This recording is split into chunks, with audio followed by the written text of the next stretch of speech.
Buen día, muchachos. El acuerdo para compartir y que estén en condiciones de una discusión para la última sesión de criterios de evaluación es puntualizar sobre los métodos que hemos generado al momento. Para fines prácticos, opté por omitir todos los métodos donde la esencia es quitar puntos, que era una de las cosas que queríamos prescindir. Entonces me quedo con los siguientes métodos. Particularmente de los métodos que tenemos, que son 8 en total, quisiera resaltar que hay dos categorías. Una donde se da un valor cuantitativo, es decir, un número específicamente, y otras donde hay evaluaciones que el interés no es cuantificar el desempeño, sino asignar un nivel de logro que tiene que ver con mejores o peores niveles. Entonces, es una versión alternativa de valores numéricos, muy similar al modelo competencial. Pero bueno, sobre la marcha vamos profundizando. La primera versión con la que quisiera puntualizar tiene que ver con lo siguiente, un valor mínimo que en este caso es de 70, la referencia igual y la podríamos discutir, pero es lo mínimo que se tiene por el simple hecho de participar son 70 puntos. Y a partir de los 70 puntos, lo que hacemos es ganarnos los siguientes 30, como identificando de las evaluaciones, aquí podría resaltarlo o indicarlo con la columna 1, cuáles son las buenas evaluaciones. ¿Cómo identificamos las buenas evaluaciones? Cuando tenemos un valor cuya desviación es menor a 10, es decir, es un valor muy cercano al esperado. Si pasa eso, entonces damos 1.5 puntos adicionales y eso genera la calificación final. Un siguiente método muy similar al anterior es nuevamente base de 70, pero en vez de dar 1.5 por cada buena evaluación, lo que hacemos es dar puntos extra por qué tan buena es la evaluación. ¿En qué consiste este método 2? Es, yo tengo el 70 como valor inicial y a partir de ese 70 lo que hago es identificar cuáles son las calificaciones que son menores a 5 en desviación, es decir, que eran tan buenas que requieren un premio. Solo por mencionar en un ejemplo, lo que tendríamos aquí sería en el caso de la evaluación para el alumno número 5, hay un 3.27. ¿Cuál fue el acuerdo? Ver cuál es la diferencia que hay con respecto al 5. En este caso sería 1.73. Entonces, esos son los puntos extra que gana por esta muy buena evaluación. En el caso de la autoevaluación de cómo se evaluó el mismo, lo que ganaría sería 1.36 extra. Esa suma de puntos es lo que estamos agregando a los 70 iniciales. Una siguiente versión sería que nosotros le demos un peso a las participaciones.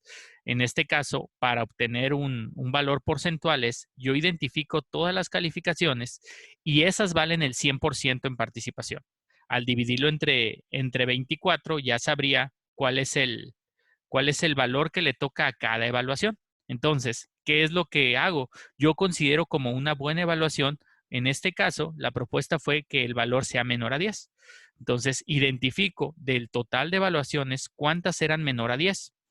Entonces, con ese cociente, yo ya sé cuál es el porcentaje de evaluaciones exitosas. Pues. Esa es la traducción del método. Pues. Un primer método sobre niveles de logro funciona más o menos así. Lo primero es identificar cuáles son las desviaciones medias que son buenas, en cuáles el alumno se tomó en serio el proceso. ¿En qué consiste entonces? En identificar en esas calificaciones que fueron menores a 10 y con esas simplemente operar. Pues. O sea, esas buenas experiencias son las que me interesa contrastar. Lo que hago con esas calificaciones menores a 10, que en este caso descartaríamos, por ejemplo, el 1359, el 1523, el 1059, etcétera. Y con todas las demás calculamos una media. Esa media, lo que hacemos es identificarla en la tabla que tenemos aquí. Y si la media está entre 0 y 1.5, está en el nivel 7, que es el máximo nivel. Es decir, donde la desviación es muy pequeña. Conforme vamos aumentando, notamos que el intervalo también va creciendo, entonces somos más generosos y más permisivos. El nivel más alto sería el 7, el más bajo sería 1. Eso es lo que representa el renglón número 69, el nivel en el que estamos. El nivel más alto que aparece en nuestro registro es, si identifico apropiadamente, es un 5. Pues ese es como que el mejor desempeño. ¿Qué significa? Que nuestro mejor alumno, digamos que está en una desviación media entre 3 y 4.5. ¿Qué quisiera resaltar? Los únicos valores que se utilizan en el método son los que tienen una desviación menor a 10. El siguiente caso, posiblemente el más polémico, es el de niveles de logro blanco y negro, es decir, o evalúa bien o evalúa mal. ¿Cuál fue el criterio? Identificar a partir de los datos cuáles son calificaciones menores a 9, pues. Entonces, lo que hago posteriormente es necesito que al menos la mitad, es decir, la mitad más 1, sea una buena calificación, es decir, con una desviación media menor a 9. ¿De dónde viene el 9? Del punto medio de entre el valor más chico y más grande que aparece en la tabla, pues. Entonces, se ajusta a los datos. Si supera el número de buenas evaluaciones al de malas, se dice que se acreditó, si no, se dice que no se acreditó. En el siguiente caso, tenemos igual un peso porcentual, pero a diferencia del caso anterior, lo que considera es el total de evaluaciones que se hicieron. En este caso, veo cuántas veces participó y ese es mi 100%. Entonces, cuántas de esas eran menores a 10 sería el peso porcentual. Un siguiente método, que sería ajustado a una de las versiones con base de 70, es darle un puntaje de 60 solo por participar y los 40 puntos restantes se obtienen a partir de ver cuáles de esas calificaciones eran buenas, pues. ¿Cómo se define una calificación buena si es menor a 10 a partir de todas las participaciones? Un detalle adicional fue también quitar los malos desempeños. ¿Cuáles son los malos desempeños si la calificación supera el 13 en desviación? Es decir, si está tan alejado que se considera que no puso atención y se penaliza.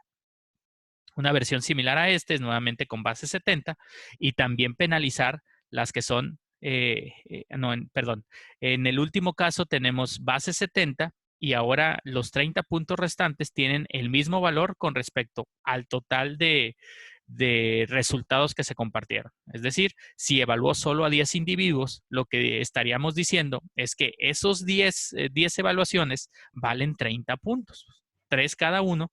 Entonces, ya con esa información, ya podemos identificar qué porcentaje de esas evaluaciones es menor a 10.